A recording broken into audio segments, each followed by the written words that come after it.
Babaeng nag-low-fat diet sa loob ng 6 na buwan, nagkaroon ng sakit na pancreatitis. Laging payo ng mga eksperto na dapat maging stay fit and healthy para makaiwas tayo sa sakit, pero mayroon ding kaakibat na panganib sa kalusugan kung hindi balanse ang gagawing pagdadayet o pagjejeta ng isang tao.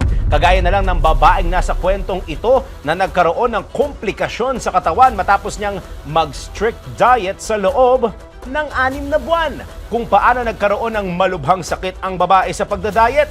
Eto, ibinahagi ng isang babaeng Chinese influencer ang kanyang weight loss journey online kung saan tinagurian siya ng kanyang fans bilang self-disciplined goddess dahil sa kanyang ipinakitang dedikasyon sa pagdadayet. Batay sa ulat, muntik na umanong pumanaw ang babae matapos siyang makaranas ng labis na pananakit ng tiyan na kinailangan niyang isugod sa ospital. Dito napag-alamang boiled chicken breast at cauliflower lamang ang kanyang kinakain sa loob ng 6 na buwan at kung minsan, boiled potato rin para maiba naman daw. Hindi maitatangging na-achieve nga ng babae ang kanyang fitness goal, pero kaugnay nito, nakaranas siya ng fatigue, panghihina at dull complexion. Ayon sa lumabas na test, ang serum amylase level ng babae ay 10 times higher than normal. Ang amylase ng isang enzyme na nilalabas ng pancreas at salivary glands na nakatutulong sa pag-breakdown ng carbohydrates sa katawan.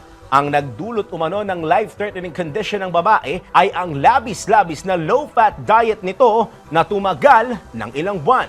Ipinaliwanag ng mga eksperto na dapat calorie deficit ang i-intake ng mga taong nagda-diet para matiyak na nababawasan ang timbang habang na-maintain ang balanced diet.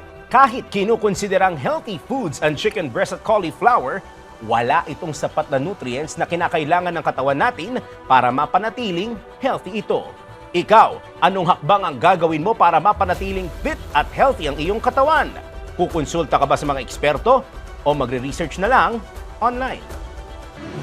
DWIZ Research Report. Report. Thank you for watching. Tuloy lang ang panonood at pakikinig ng tamang balita sa DWIZ News, DWIZ News FM Regional, DWIZ News TV, Aliw Channel 23, nationwide. Mag-follow, like, subscribe at i-share ang aming mga social media accounts.